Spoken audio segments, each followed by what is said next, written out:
either live by the gun or you die by the sword.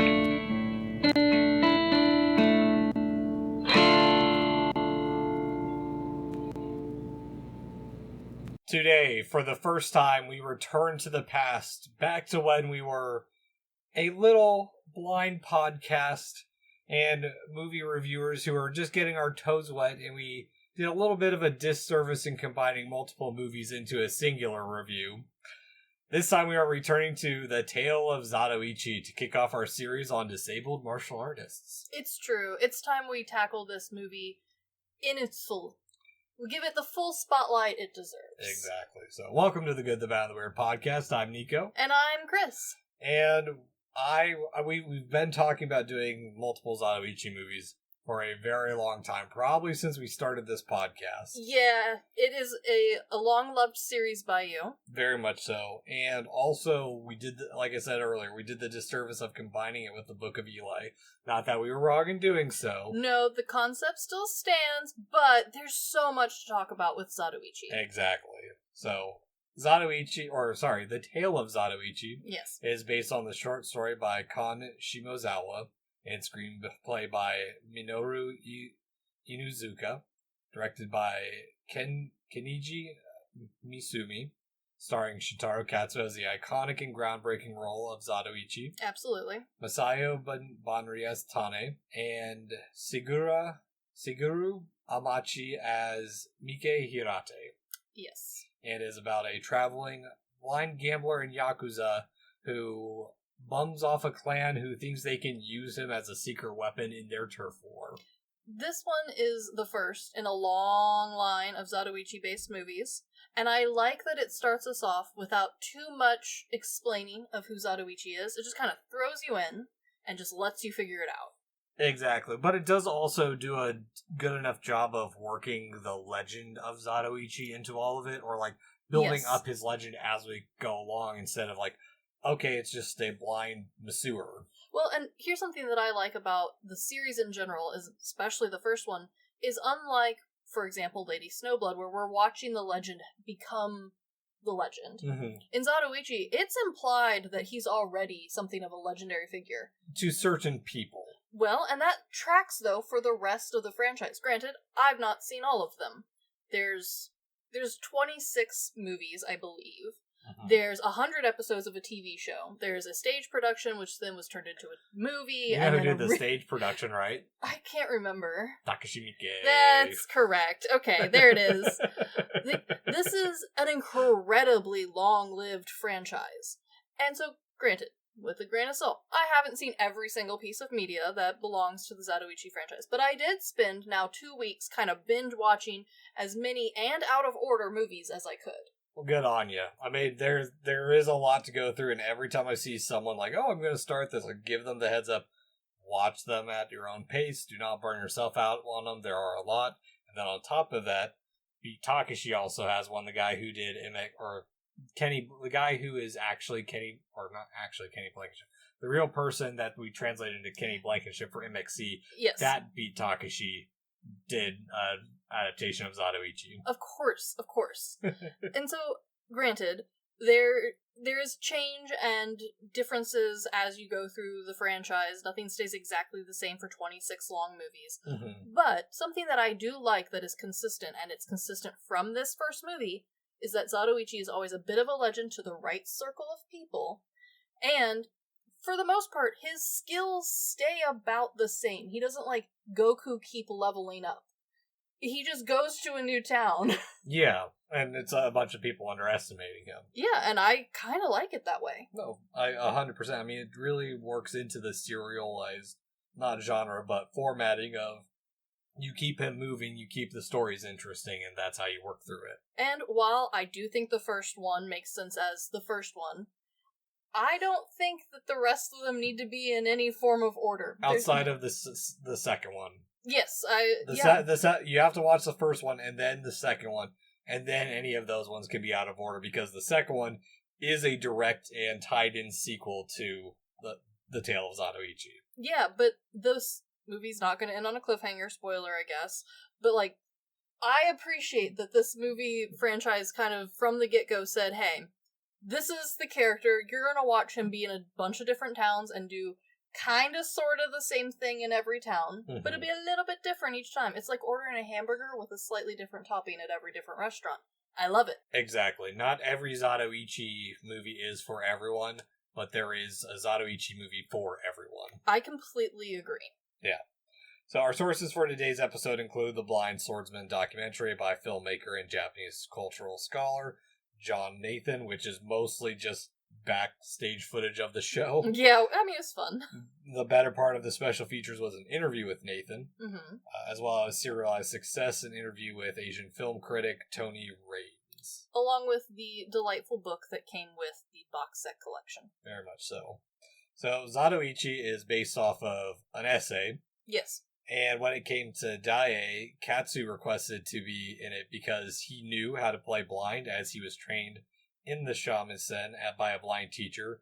As well, Katsu comes from a family of musicians, with his father being a master shamisen player. And also this, even though we don't see it, that is something that's big that plays on much later in the Zatoichi franchise, because like I talked about in one of our earlier episodes with the Zatos, and well, I didn't fully go into it, but like, sure, we did it with the Lady Snowblood. The Zato or the blind are some of the lowest class of people.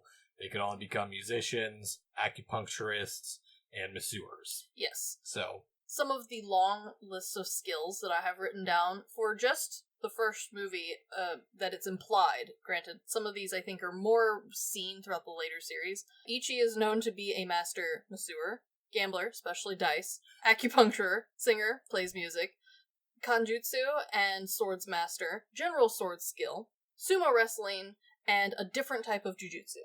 yes. This man does everything. Well, and that's why I bring up that historical context of the Zato's place in society, is that they had only like these roughly 3 professions, and this is his rejection of that class system to become, even though he's technically a Yakuza, which is still a lower class system. Sure. He's breaking away from what would be the lowest and working towards defining himself outside of his disability. And something that I really find interesting, especially in this first one, because I think he talks about it more loosely in this one than some of the later movies that I was watching. He mentions time and time again, like, oh, I'm just a lowly Yakuza. Oh, I was a Yakuza in a different time, long ago, different town. And yet, this movie doesn't center around the Yakuza idea so much. It's more just general fighting, general clan fighting. I mean, it dips into it more. The Yakuza parts we see aren't... Zatoichi is not an active part in it. He's more of an observer around the Yakuza portions. And I kind of like that more than some of the other drama series that I enjoy watching, where the main character is usually a Yakuza member of some standing, either the lowest, the highest, disgrace. Like, that is the main point. Yeah, or trying to break out from it with, like, Outlaw Gangster VIP. You have the Battles Without Honors in Humanity. Exactly. I mean, there's so many movies in the Yakuza genre. It's like mafia movies. No, exactly. And so I kind of found it refreshing where he was, like, acknowledges that, like, part of the reason I have this skill and I use it is because I was, / maybe still am, Yakuza. But that's not the point of this movie. I'm mostly here to fish and fuck people up. Yep, pretty much. So, Chris, before we dive into it, what are we drinking today? You have found an alcohol that's name is Ichiko. It's an Ichiko Shochu, and the reason I chose this, partially, it has Ichi in the name. Yes, that is very clever. But also because, much like Japanese alcohols, the sakes are kind of the highlights or the whiskeys, and so Shochu is kind of overshadowed. Yeah, we have it in highball drink form. At least in the U.S. Yeah. So cheers. Not too bad. Interesting. Maybe mint. Some of them do call for mint with it. I could see it. Yeah. So, the Tale of Zatoichi. I like this introduction because it is so white, and the blossoms make it feel so pure, and we cut right into Zatoichi massaging and working while others are celebrating, kind of setting him up as this working class character. Yeah. But then immediately following him through his travels and struggles, moving into winter and then spring over the credits. Very fun. I do like the cinematography of this movie. We should mention, this is a black and white film. Yes. And it is, despite me trying to promote it to at least 4 people just today alone, it is unfortunately only in subbed. Yeah, as it should. I don't think it's bad. It did deter several people. Yeah. But this movie is very cinematic, and it is only 95-ish minutes long. So, like, it kind of grabs you from the beginning. It really does hold your attention. Mm-hmm. And even though it is black and white and from the 60s, I think it still looks really good. Yeah, no, when I say it's overblown, like, it's so white and a little overexposed, it works well, though. Yes, and it doesn't look like poor camera, like with Lady Snowblood, where it just was poor quality, but kind of ended up being a style. This one just ends up looking a little aged, because it is a little aged. Mm-hmm. But it still does look really nice. Yeah. And also, from the first time we meet Zatoichi, he is very insulting back initially, showing that he's a bit of an abrasive person, that he won't be looked down upon. I do like this initial interpretation of Ichi. Mm-hmm. I think in the later ones, they lean more into him being a little slyer and a little less quick with the tongue. Yes. But this Ichi is not going to take anything from anyone. No, not at all. And, like, he also is a weird character to start with, because we've seen that he's blind, with him struggling across a bridge earlier on in the introduction. Yes. But also the fact that he's a gambling man and is using people underestimating him or trying to take advantage of him is his way of trapping them, showing that he's tricky, but also playing that, hey, you guys were cheating, so he's playing into his slyness. You get this idea that, okay, he's a little bit of a manipulator because people are going to underestimate his abilities. And I like that this, from the get-go, sets Ichi up as not the, like, truly good guy that I think some of the later movies end up accidentally showing him as, just because they don't spend as much early time with him. Well, because now, by that point, he's more of the hero than not even really an anti-hero. He's just a guy doing his own thing. Exactly. And I really like it. I think the dice is very funny. And one of the interviews that I was reading through in the book talked about how their favorite part about Ichi, and especially with how Katsu depicts Ichi, is he feels like the laugh is the best part about Ichi.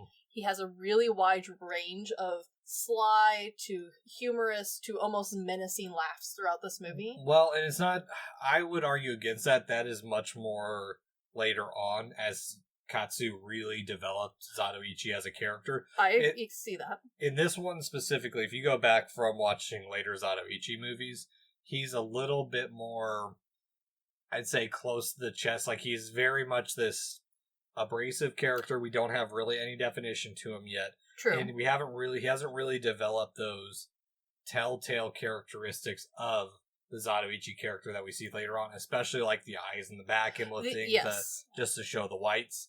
All that kind of stuff hasn't really been developed yet, so we're looking at the core Zatoichi. No, I completely agree, but I like that from the beginning there is a humor to Ichi's character. Yes. He giggles when he wins and, like, lets himself out after threatening to beat them all up. Like, how dare you try and cheat me? You were trying to cheat me. Well, and also coming in immediately insulting them, that saying, hey, this stinks. You guys smell like terrible. Yeah, and he does have, I mean, it definitely progresses. Like you said, the way he portrays being blind changes. I think the way he walks and holds himself really does get better and better as the movies go on. But I like that from the beginning, this is a core element of Ichi's character. Yes, and not only that, but it's setting up the dangerous game in the world that he lives in, that they're already ready to kill him because, okay, he's just a blind guy, no one's gonna care. And I love that they're in the wrong. They realize they're in the wrong, and they're like, no one's gonna miss him. Yeah, exactly.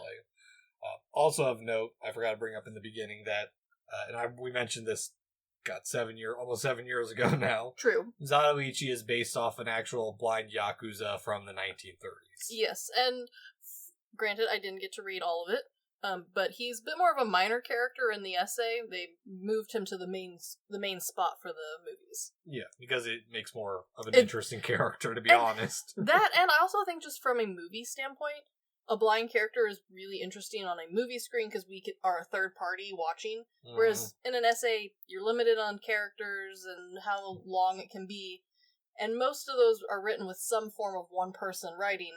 It's not very easy to get those ideas across. Yeah, how do you explain perception of the world from a blind person? I mean, I know it can be done, but from a movie, it's so much easier. Exactly. But this is also where like the comedy of the Zatoichi movies starts as well. The two blind men sent to kill him are now forced to serve him to the point of washing his loincloth and giving him a massage multiple times. I love that he also slightly milks it just a little bit. Very much so. And that's the point of this whole scene is, while we've seen one impressive skill from him, the boss is really there just to build up the legend of Zatoichi.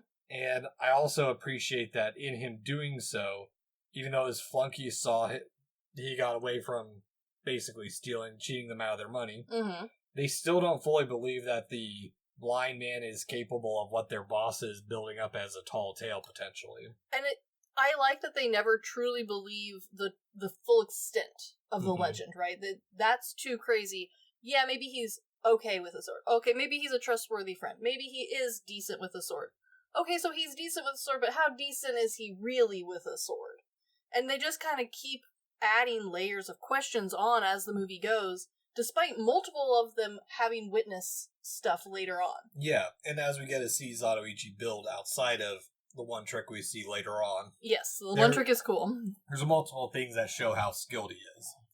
But I also like Zatoichi's role in this is that he is this outsider who's used to build the political drama between the clans and also the love interest story between the one Odin cook or waitress and her brother.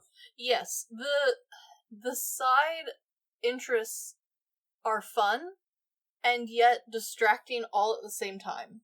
Because there's a lot, like, they're having such a drama-filled moment, and yet we're on the brink of war. I don't have time for this. Go make up to this woman. Apologize. Well, that's just to show how, like, it starts to build the scumminess of the clan that Zatoichi is associated with. That's true. And how eventually it's revealed that Zatoichi is living by this code that none of the other people he's associated with are following anymore. It is an interesting balancing act there. Yes.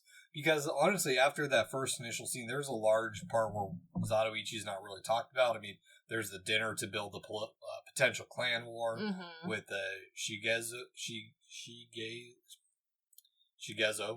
who have a samurai from Edo. A very fancy samurai, who's definitely not dying of tuberculosis. Yeah. Yeah, very much so. But it's also a way to reiterate Zatoichi's skill and bring him in as, okay, the reason they're even dealing with him, and even though he's kind of a bit of an asshole, he is being kind of a dick. They're building him as a potential asset, and to the point where they're so excited to use him and show off his. Zatoichi won't use his skill as like a parlor trick. No, but it's also showing he's not going to be their little pet. He's not going to be their form of entertainment. His skills are for self-defense and fighting and not some dinner entertainment. Yes, which I like that this movie tries to establish this code that Zatoichi lives by. And yet later we'll see that maybe the code can be bent just a little bit. Because again, he's not the perfect hero yet. No. And I don't think he ever really fully gets to be the quote-unquote perfect hero. No, I think the franchise just starts to move away from putting him in those really compromising spots. Because they're more focused on the more drama-based aspects, where Zatoichi is now directly in the way of like some of the romances or the clan wars. This one, he's such a side character, they don't even bother to ask him if he will fight until like almost the war starting. Yeah. It's just implied, and he's smart enough to be like, no, I'm just here to take your stuff. Well, and so here's the thing is they both are trying to use each other and play this weird little, not really weird, but a bit of a game of chess where they think, oh, if we lavish him enough and take care of him, he'll take care of us because that's the law of the clan, whereas Zatoichi is just like, nah, you guys take care of me and I'm going to peace out. And I love that they do that because I find it interesting that when they finally do directly approach him, that conversation kind of goes differently than they thought.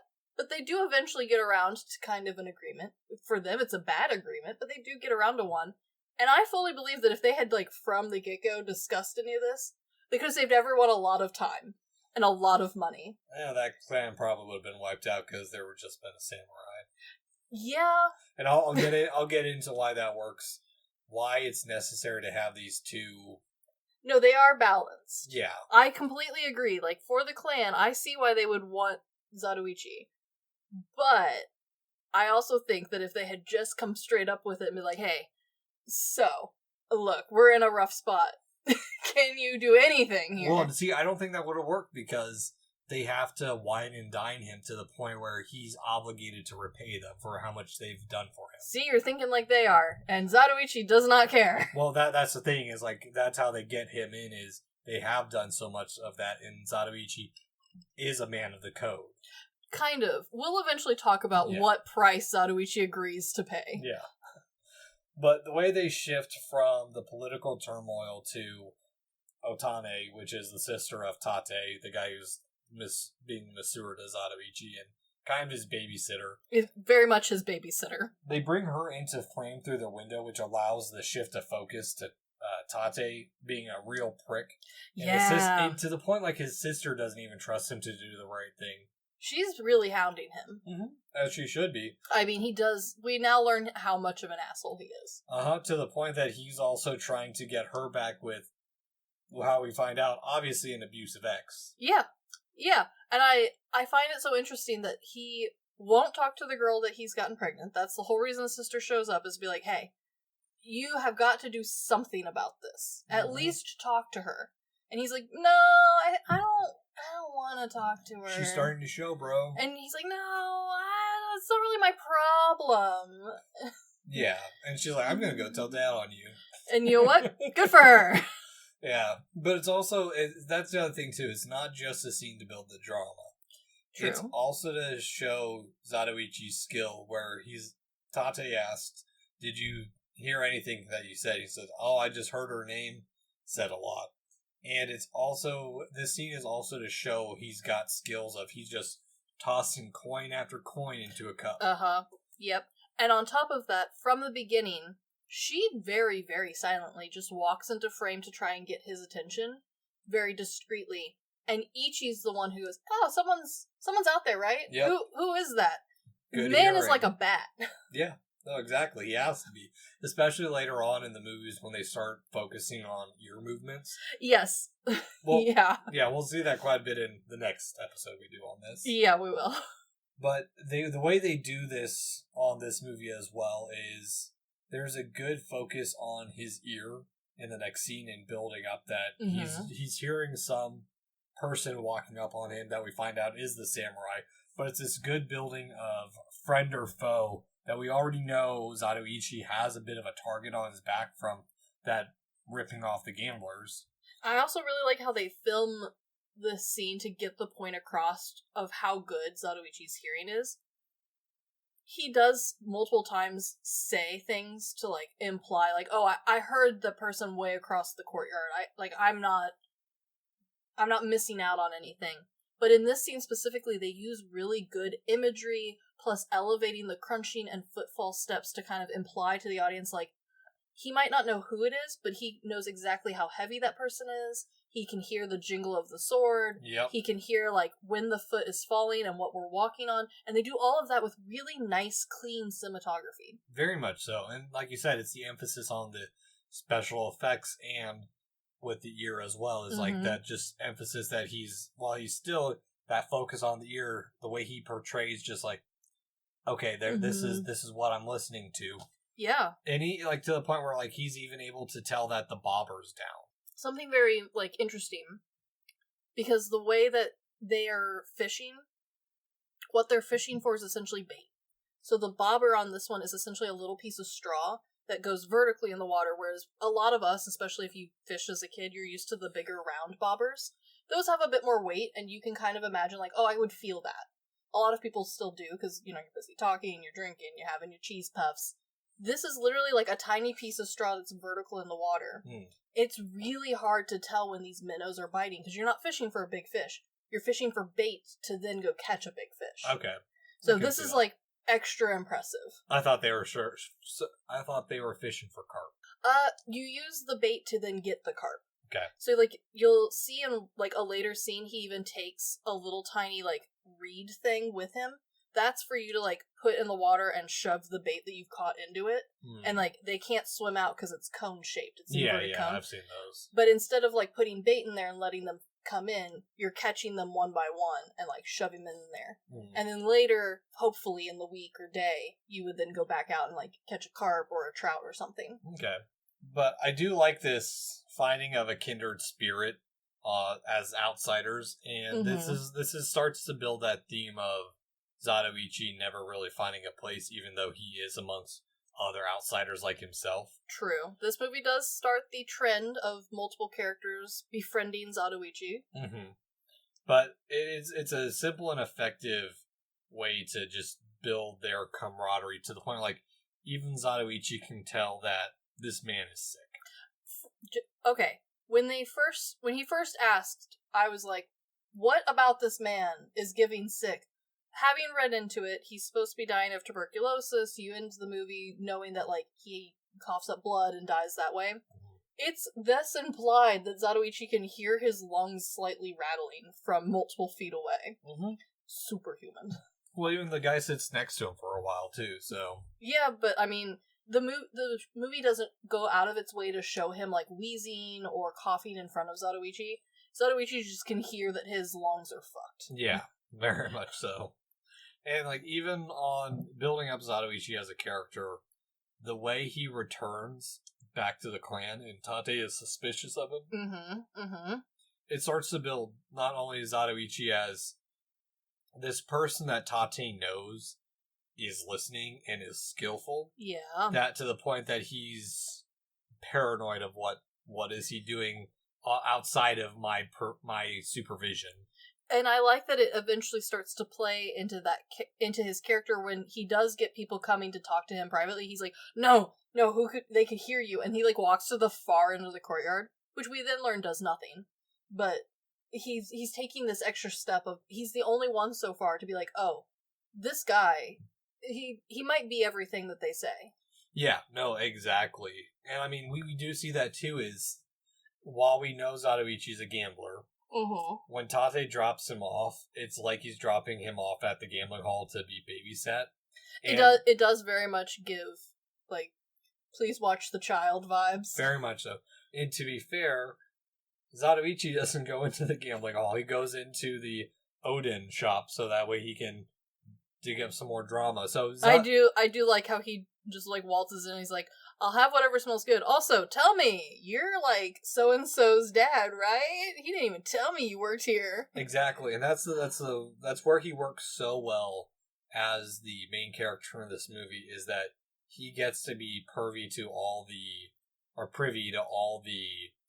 going-ons because people underestimate him. Yes. And so he's the vehicle that the drama's allowed to center around. And this is something that I find so interesting and I think works really great in this movie, is even though Zatoichi is purposefully stirring the pot at times and is going a bit out of his way to find out some of this like gossip and drama, the side characters, the characters that are truly like having that drama, at no point do they recognize that he's the common denominator for a lot of this. They just kind of go about their lives, and that kind of leaves Zatoichi room to act as the liaison for the audience to then get caught up on where we are with a lot of this. Exactly. And that's what this movie does so well, where the pacing of the two stories has slight enough overlap, so that way we don't get bored with one or the other. No. Especially as the tension builds, as the other clans revealed to be stealing gambling clients, the boss calling them out to fight if they want his business.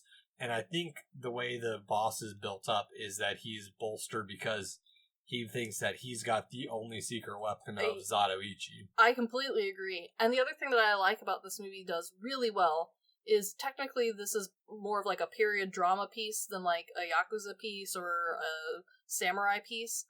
And the way that this movie helps keep the pacing and interest, especially for a newer audience, is that if you're not super into one of the storylines, well, they're happening simultaneously and literally on top of each other. You don't even have to wait for scenes to cut most of the time.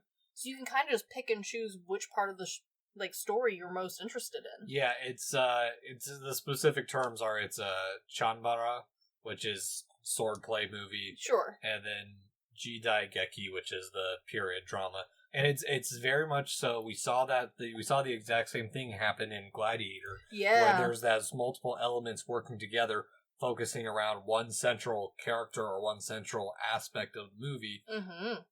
That way you keep circling this central icon, basically. And it keeps the pace from having those dips or lulls, even though technically, action-wise, we have pretty big gaps between sword fights. We have a lot of gaps. Like, we haven't even seen a real sword fight yet. We haven't even seen Zatoichi show his sword skill. The most fighting we've had is someone getting their ass kicked to get out of a gambling parlor.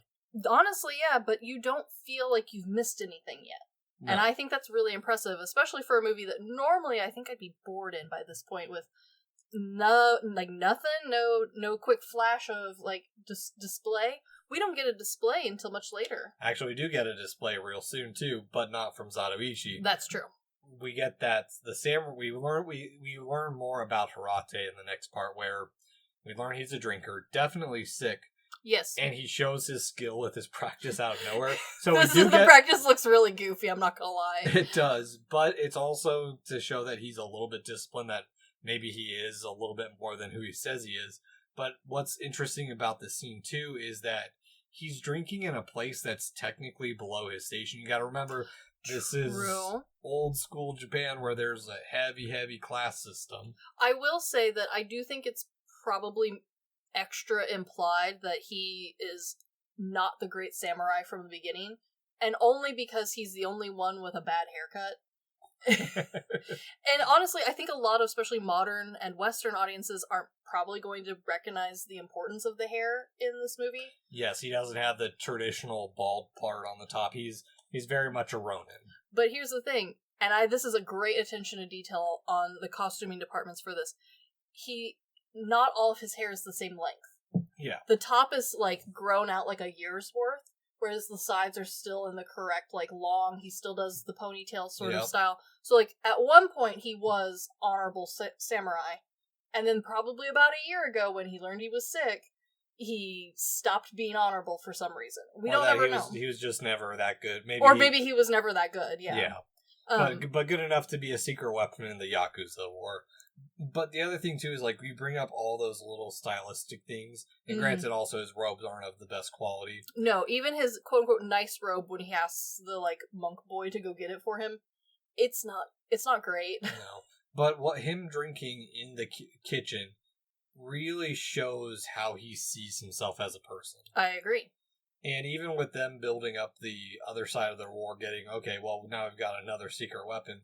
We've got a rifle. We'll take care of the blind guy. He won't see us coming. It was very funny. This is something that I like a lot about this movie specifically, is a lot of these, especially 60s and kind of 70s period dramas from Japan, the rifle being a big reveal is always kind of the grand finale, right? The various styles of rifle, they're all always just called rifle in these. And yet the style and diameter and just the overall rifle itself is never what you think it's going to be. Sometimes it's a handgun, sometimes it's a small cannon. I appreciate that they did not show me the rifle until almost the very end. And even then, they don't ever use it just to pull it out for to get Hirate into the battle. But I kind of like that more than some of the other drama movies where they wave it around a lot, or they have it on display behind the boss, in a room, be like, look, we have one, we have a gun. Yeah, at least with, Yojimbo, the one crazy guy having the gun. Yeah. Works in a different way because, okay, now they do have an upper hand. It's in the hands of this one guy. Crazy guy. Exactly. Yeah, but I kind of like it for specifically Zatoichi's style movie, it being just the legend or the idea of them having this gun or this rifle, as opposed to having it be the looming threat, because in their mind that's the backup to the samurai. They're not even oh yeah, the samurai is the backup to the rifle. The rifle's no. the rifle's plan B. Yeah, Which shows the real confidence that they've got. I kind of like that it kind of implies that maybe they don't even really know how to use it, or don't have anything to fire it with. It's a bit of a bluff. That's a legitimate argument, and I'll get into that when the battle actually starts. Okay. But I do also appreciate the quick zoom into Hirate where he realizes that, okay, now they've just made it a little bit more personal once he realizes he's going to have to fight Zatoichi. And I appreciate that this is the start of a long-running trend with Zatoichi movies of the side character that has quickly somewhat befriended Zatoichi then learns that something is going to happen. Either they are going to have to fight him or someone else is going to have to fight him. And instead of telling Zatoichi anything, they just take action on their own. Yeah. And this is like almost a running gag for this series. But it works because every single time Zatoichi reacts the same way of like, God damn it, guys. Yeah, because who's going to believe that, okay, this wandering blind man is killing all these Yakuza in his path? And that's the thing, too, is like they even though they have confidence in his skills, they're always talking down and bad on him. Yes, and especially all of the henchmen, because I don't think the main boss ever really talks down on him. No. He talks more on, like, his stupidity. Like, oh, I can definitely win him over. Oh, he will definitely owe me. Like, yeah. He's downplaying his intelligence, not necessarily his skill.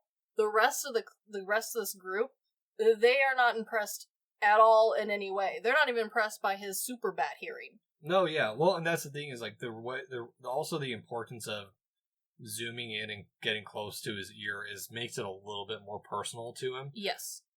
And the fact that he's been sitting there listening to the whole time, taking all the licks that they're giving him.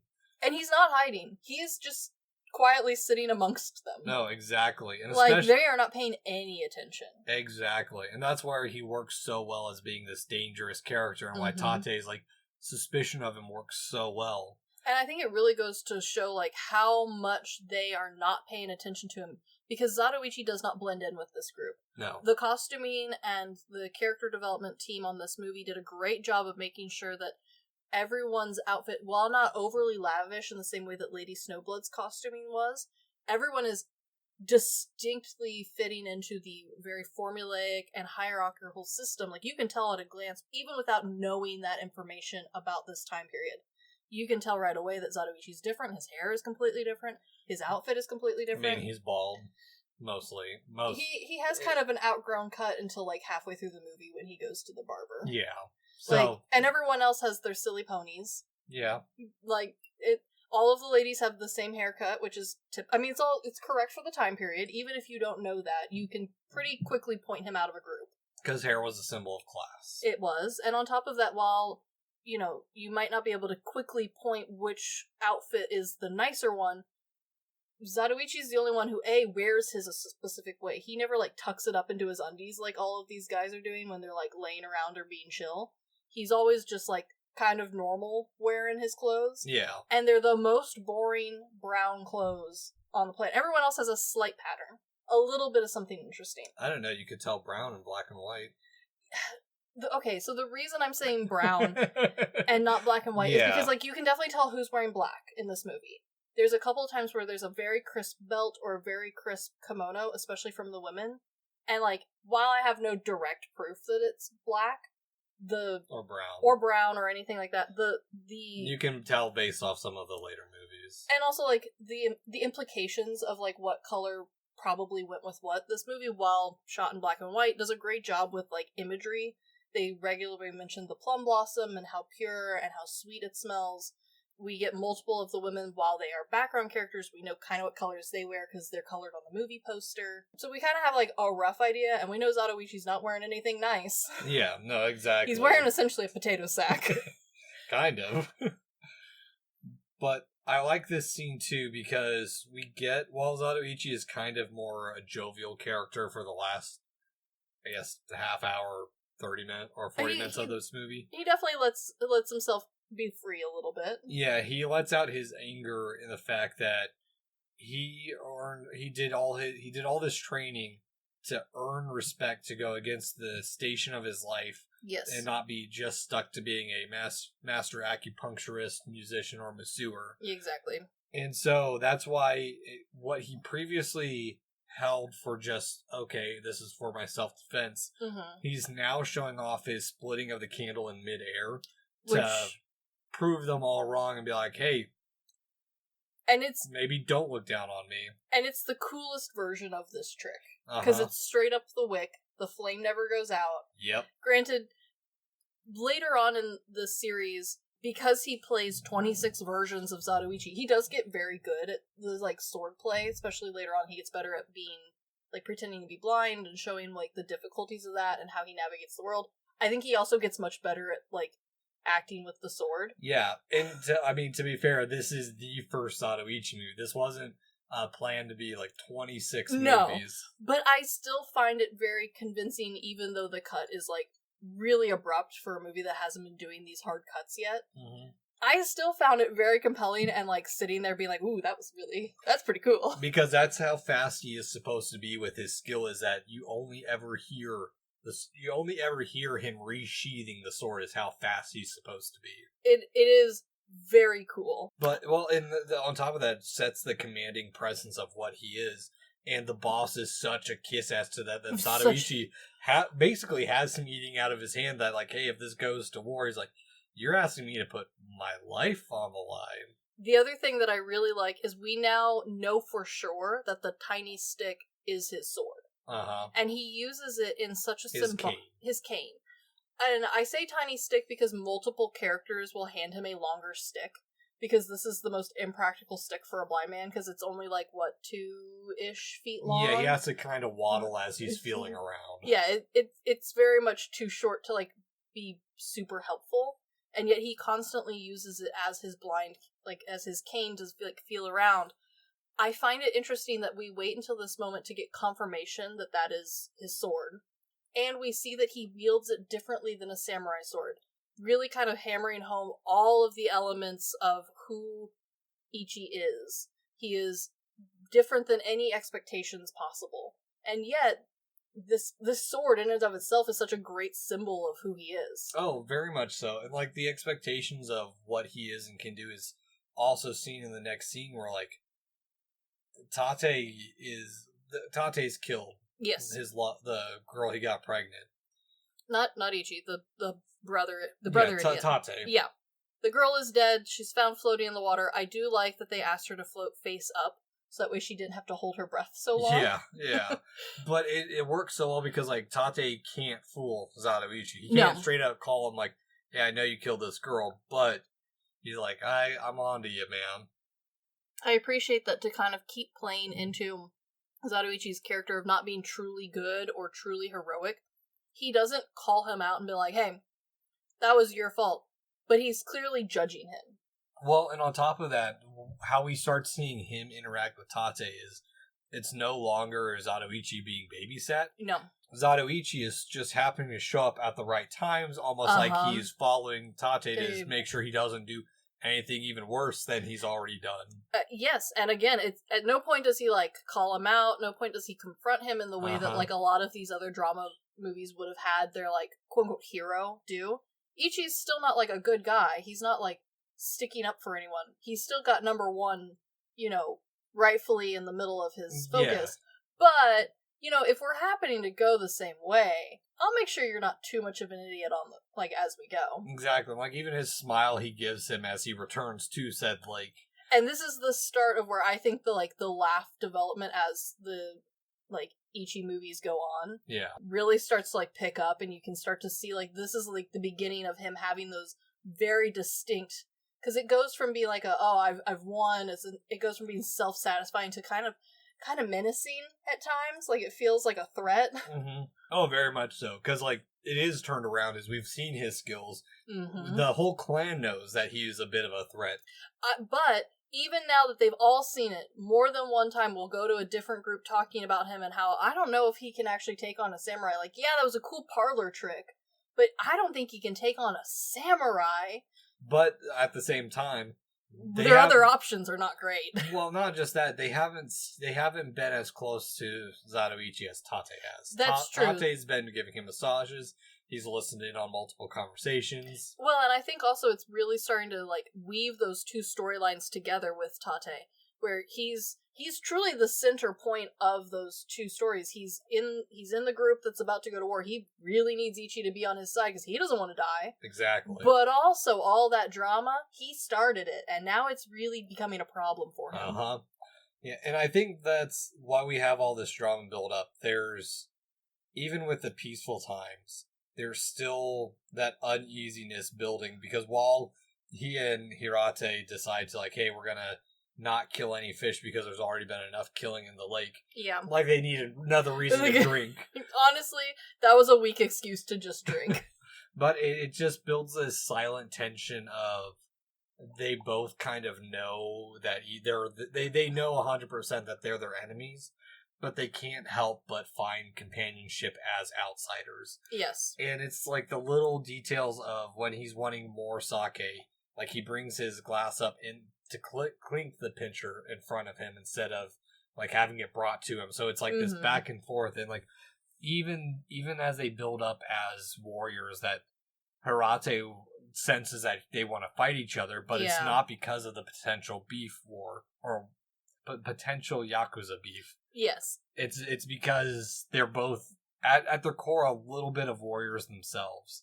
And you also really start to be hinted at that, you know, our samurai knows that he's definitely going to die from whatever he has. Mm-hmm. And you can tell that part of the drinking and part of him becoming this lowlife is that he doesn't want to go out on not his own terms. Exactly. And you can see, even though it's never like directly said until much later, that yeah, maybe being taken out by a great warrior like Zatoichi would be the better option. Yeah, and even on the opposite side of that wall, there is that tension with Zatoichi. Zatoichi himself tries talking himself down as, oh, all I do is parlor tricks. Like, it's just something flashy to keep them entertained.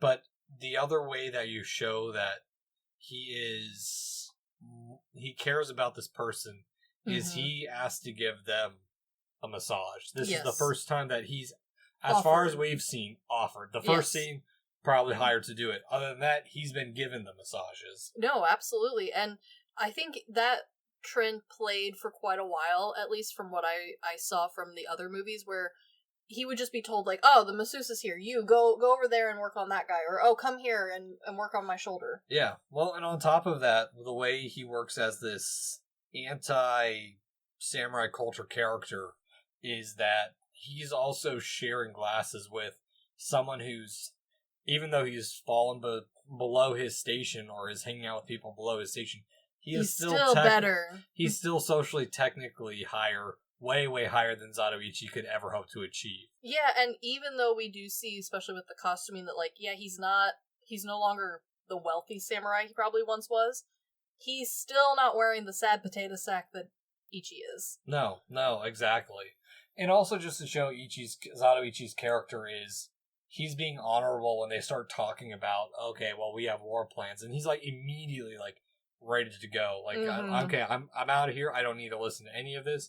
And it's a little bit of a bittersweet send-off because they know that their friendship won't end happily at this point. No. Again, another running theme throughout these movies. And that's the other thing, too, is it's not just, again, because of the Yakuza beef.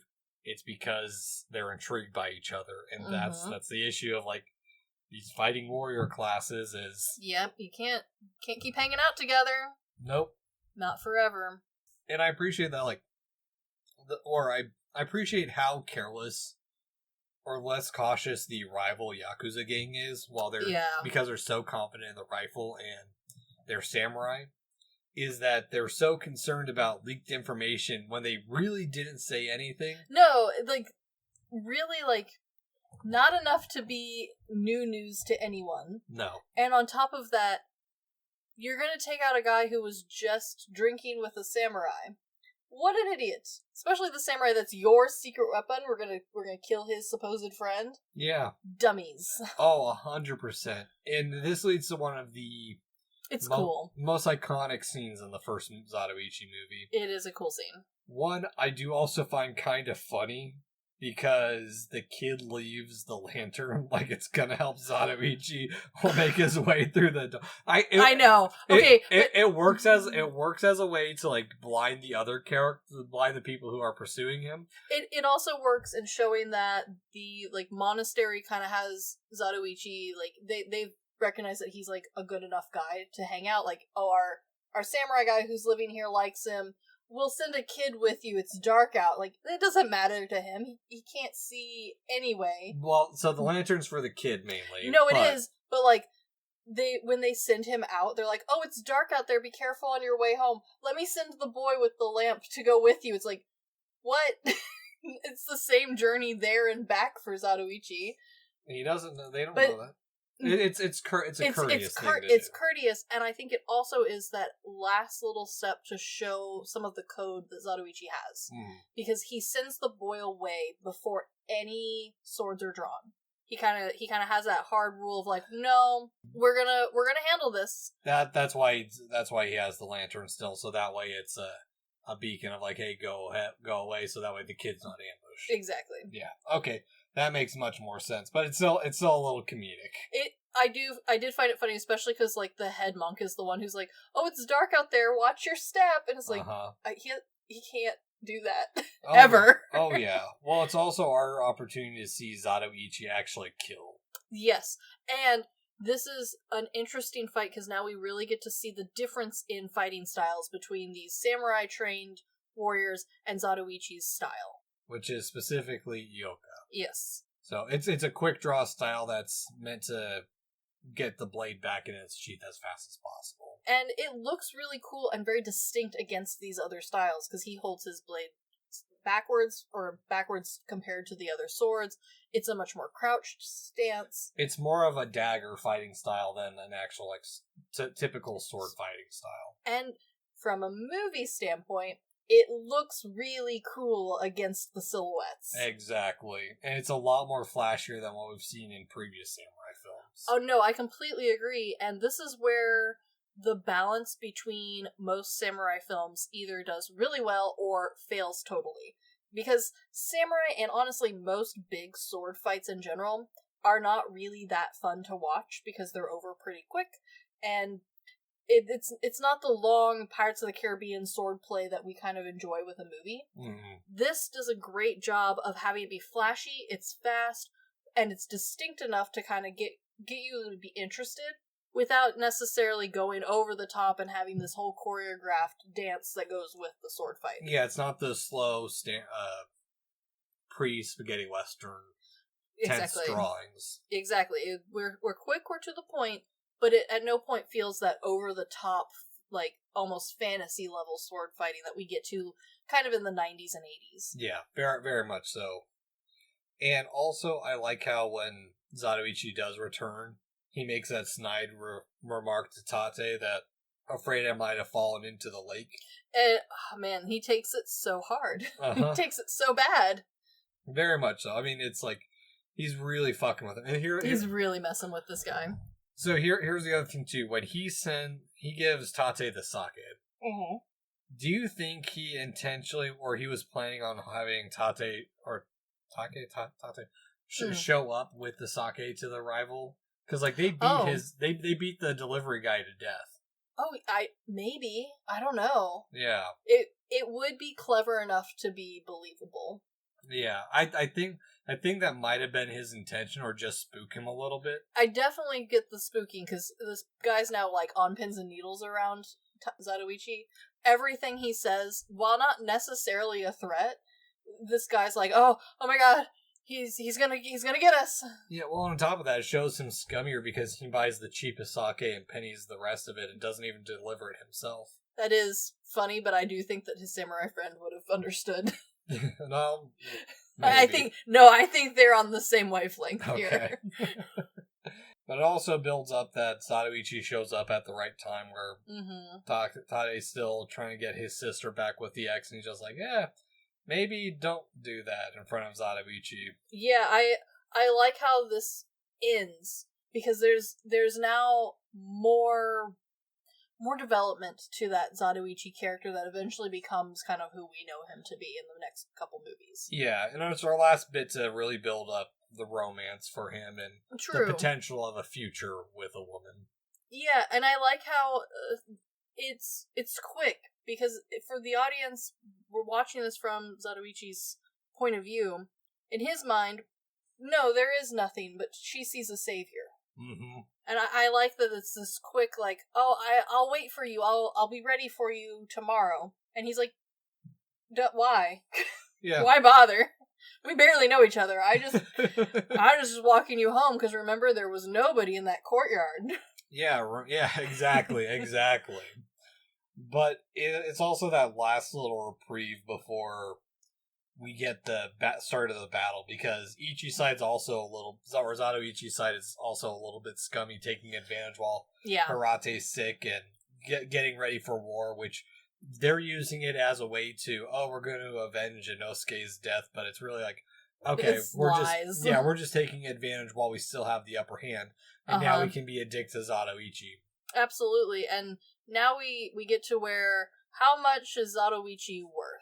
They want the money back, but he's like, hey, you gave me a down payment that's non-refundable, guys. So the boss comes to him and is like, okay, I'll give you a whole row, and then he ups to 2, and then eventually... That was before when he was buttering up to him after the parlor trick. Yes, and I had to look up how much is a row, because this seems like a lot of money. Rio, thank you. And while the exact, rough amount translation is kind of hard to... Because this is a long time ago.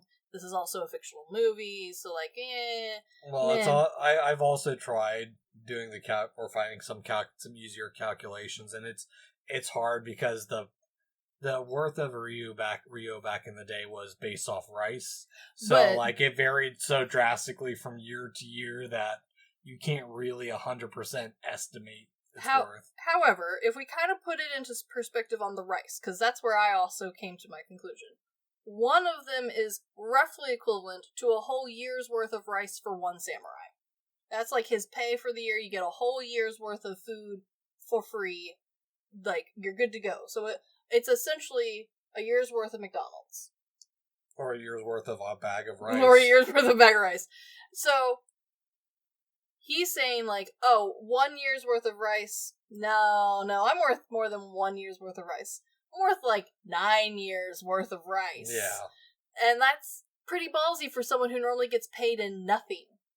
Well, I mean, he doesn't get paid, he swindles, so he doesn't. Technically... I mean, he has money. He doesn't earn money. Swindling's earning, it's just not... Sure. Nor, I think the other movies imply that he kind of, if he gets paid at all, it's pennies. Uh-huh. And mostly he gets paid in somewhere to sleep for the night and maybe some soup. Yeah. That's kind of the implied current earning rate for a blind man. And he's like, oh, you want me to fight for you? How about 9 years worth of food? Fair. That seems fair, especially for someone of his skill level. Exactly. I'll get into skill level in just a second here, but I like this scene because it is really showing the true colors of Zatoichi is only tolerated because they think they can get something out of him. Absolutely. And he's only even pulled into it because the other clan isn't going to use the rifle because Hirate thinks it's cheap, but it also works because now Zatoichi's conflicted because he was going to run away. And I do like that he was just going to run away. Yeah, That's funny to me. All of this because Hirate doesn't know that Zatoichi's bailing out. And I think if either of them had talked about their plan ahead of time, both of them would have walked away. Granted, one of them is dying actively. Yeah. But, they would not have been part of this war. Yeah, well, it's also building up not just their clash, but also now Zatoichi has a woman waiting for him now, so there's a potential happiness to settle down. But also, especially once we get to the end scene, there is kind of that implied, for the samurai, maybe this is the last thing he really wants, is to fight someone equal to him in a way. No, it's like you said earlier, it's him going out on his own terms. Absolutely. And you can immediately see when the fighting does start breaking out. Mm-hmm. It's this panic fights in close quarters that they the are... poor room full of people drumming.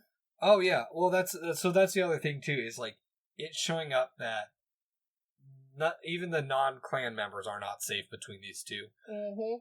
But also that Hirate is leagues above every single one of them. Yes. He's taking them out one by one to the point that Zatoichi's... He could take a whole army by himself. Yeah, no, Zatoichi's clan is actively fleeing because of this guy. Yeah. And it's just like the boss and Tate are the only ones who are going to try and get away from all of this. Like, they're like, oh, this is not going to go well. And that just shows that they really don't... They're not... While they bolster themselves up for this war, the active clan members are not... They're not the skilled warriors. Yeah, they're not warriors. They're just a bunch of thugs who think that having a sword makes them powerful. And I really like that we get to see this impressive display from our samurai character before the final battle, because we've been given a taste of Zatoichi's ability with his candle trick and then taking out the two thugs in the dark. Yep. Both very impressive, but that's not a whole horde of people necessarily. No. This guy is wiping out a small army on his own. So now we kind of have this, like, agreed understanding that they are both very good warriors. Yes. And on top of that, while he's climbing this bridge to the final duel, it doesn't feel like him testing his own might. No. It's more so honoring a dying man's wish. Absolutely. And I find that this fight so interesting. Oh, it's such an interesting move because we've seen samurai flicks before this. Yep. And just the little detailing of, like, how Zatoichi has to fight against anyone else. Like, he doesn't put his sword away until he hears... Because he doesn't hear him fall. He still hears him breathing. He's not going to put it away until he's 100% sure that his threat's been taken out. And this adds a wonderful level of tension from a movie standpoint, because we're used to having one of those characters break away from that clash and then give it a breath, and one of them be like, oh, I have been cut. Oh, it, like, takes a minute.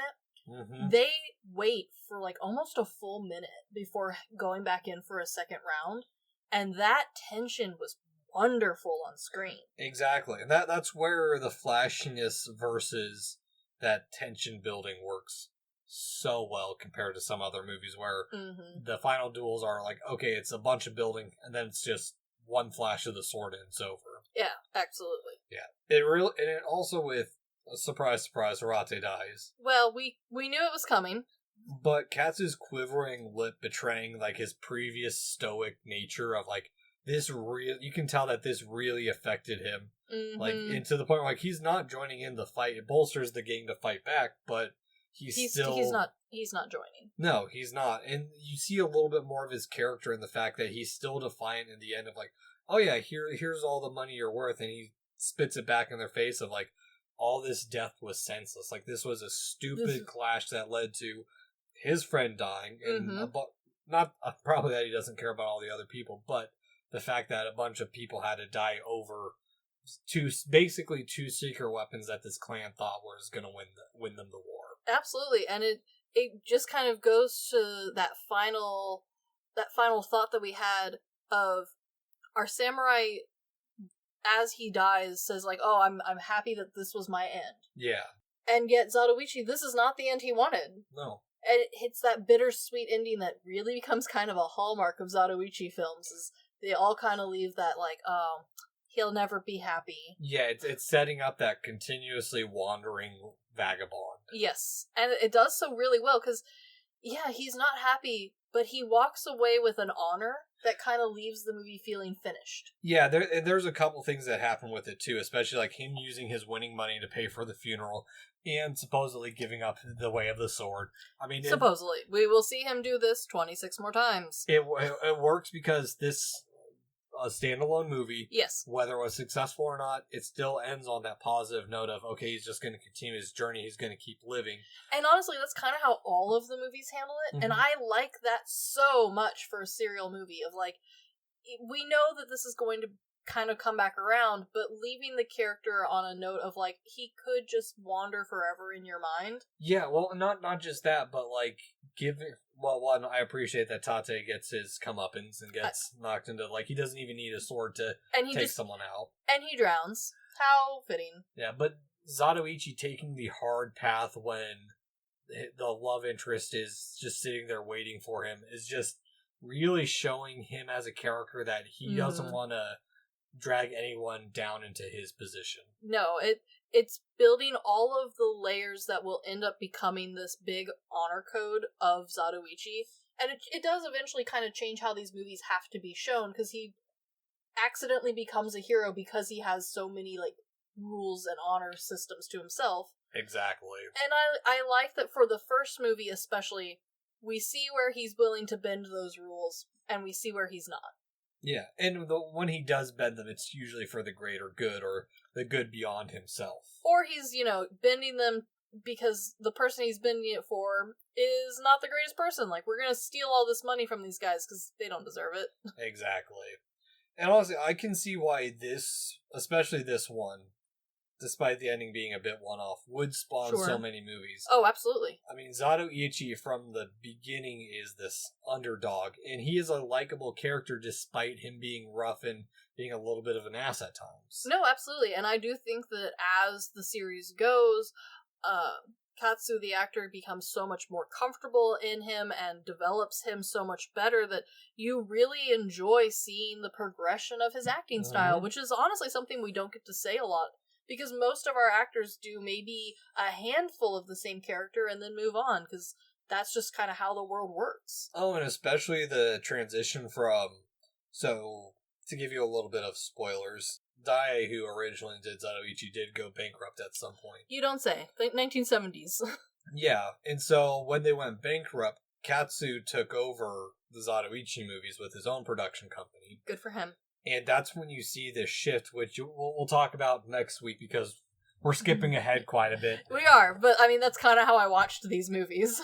But there's this huge jump in that sometimes when you have that big jump from one style to another, you kind of lose it, or kind of lose the movie. Sometimes, but man, this one really holds on. Well, and I think that's because Katsu had that character for so long, he developed it to a point where It really became his own thing. Exactly. It wasn't the studio's character. It was Katsu's character. Yeah, and honestly, it's really nice to watch and learn about these movies where either the actor or the producer or the writer cared so much about a specific movie or character like this, because you really see the long-lasting effects of, like, you can tell when someone loved a thing they did, and you can tell that this guy loved Zatoichi and, like, being Zatoichi on film.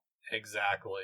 And to the point, I mean, there's I finally watched it for the first time, Blind Fury with Rutger Hauer, which is an American adaptation. I mean, you have the 2003 remake with Takashi Kitano, or Beat Takashi. There's this stage adaptation directed by Takashi Miike. There's a not even a pseudo sequel. There's a female musician named Ichi that follows it, as well as there's a more recent one that I unfortunately haven't gotten to yet, Zatoichi the Last. But I mean, we see his continuation in so many other characters. I mean, hell, even if it's a little bit part in Death Proof, where he's like, True. Isn't it obvious Zatoichi? It's just a way to throw it in. I mean, hell, there's a character in Guilty Gear that's got Zatoichi. I mean, there's a fight in the Boondocks. There is. Grandpa's fight. There is. This character and series really became such a staple in a way that it's so hard to compare to something else. Because even other actors who played the same role a whole lot, like a lot of Westerns come to mind with, like, example being like Clint Eastwood, where he played essentially the same guy for like 80 movies, but like they were not the same character. He was truly trying to be slightly different each time. And yet, this is one of the few ones that really, we have so much depth and yet nothing about this one character. Oh yeah. I mean, even then, like Donnie Yen, where we see him in Ip-Man. Yeah, well, more so Rogue One. His blind character, heavily inspired by Zatoichi. Anytime I see a blind person in an action movie that's got a cane sword that's even remotely close to Zatoichi's or just has a cane sword, I'm like, there's probably a sword in there. Yeah, and you can tell when an actor has been directed to watch the Zatoichi film and kind of where in the timeline they watched to get some inspiration for how to play their character, because he has such a specific way of playing Zatoichi that it feels like he's such a real person. And it's very impressive, and it's honestly very hard to do for someone who does not live a normal blind life. Like, having someone in your life who is a great start, but he played this character for so long, he really nailed this, like, specific style home. Exactly, and that's why this one is such a core one to start with, and why you have to watch the second one after. But no, yeah, you get to see those inklings of where he's going to take this character, because we do see the crazy blind eyes, but I like them. But they're not the blind eyes that we see later of the whirlback eyes. They've just got white contacts. And I like that he kept working on it, as opposed to just letting, like, what he's created with this first one stand as, like, that's the only one. Because, like, he does a good job. This is very believable. I mean, it's a 1960s action film, so, like, I'm not expecting the world when it comes to, like, representation and acting. Yeah. But as he progresses, he doesn't just, like, stick with I'll just close my eyes, or I'll wear a bandana or something over my eyes to, like, quote-unquote, show that the character's blind. Yeah. He kind of, like, keeps trying to imply it in, like, more and more and more throughout the series, and eventually becomes such a quintessential part of this character. Exactly. He is Zatoichi. There's no way around it. And that was something that, like, really stuck with me for the book that came with the DVD set that you have, is more than one person, when writing about the Zatoichi franchise, talked about how he really became Zatoichi and, like, was inseparable from this character in a way that not many actors do. Exactly. So then, Cris, good, bad, weird scale, what do you give Zatoichi? There's a little bit of weirdness, but not enough for me to give it any form of weird. To me, this is a solidly good movie. Yeah, I'm in the same boat. I think this is a good core start. I mean, there's some stiffness, and the choreography's a little odd at points, but it's a solid build to really complete or build the start of this iconic character. Absolutely. It's not too over the top, and I like that he's not like the central focus of everything. Mm-hmm. He's that kind of spectator that becomes involved or is forced to take action. Absolutely. This is a great foundation for what essentially is a very long TV series in movie format. Yeah, it's like Columbo. It's like Columbo in a lot of ways, actually. So then, Cris, do you recommend The Tale of Zatoichi? I sure do, and I've already recommended it to a lot of people. So far, the only pushback I've had is everyone seems very interested. But yeah, it being subbed only has been a negative for a lot of people. However, this movie is very entertaining, and it's not necessarily something you want to just, like, lightly have on in the background. I do recommend, like, really sitting down, watching the whole thing. It is truly very entertaining, and it's only 95 minutes long, which to me is the perfect length of movie. Yeah, no, I definitely highly recommend Zatoichi. I mean, not just because it's iconic, but it is a good movie, and it is a good base point for kind of these underdog Yakuza flicks. It's a great leaping off point, too, because it inspired so many movies. Exactly. Like, yeah, the first one is the first one for a reason, but you could watch almost any Zatoichi if it's free on whatever streaming platform you have. Yeah, I mean, hell, it made an appearance in the shitty Amazon Yakuza show. Yeah, and so, like, honestly, start here, and then I guarantee you that movies similar will be recommended, and you'll probably like those, too. Exactly, 100%. So, but this is the start of that disabled martial artist. I'm excited because the next one I can probably record with my hand behind my back.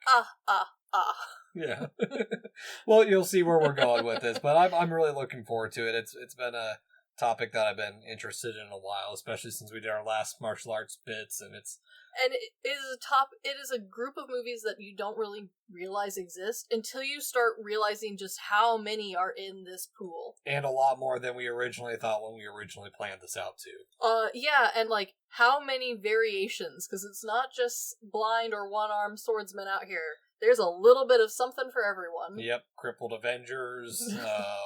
Yeah, it's just there's so many, and we'll get to them. Yeah, so. But anywho, this has been the Good, the Bad, and the Weird podcast. Thanks for listening. Peace.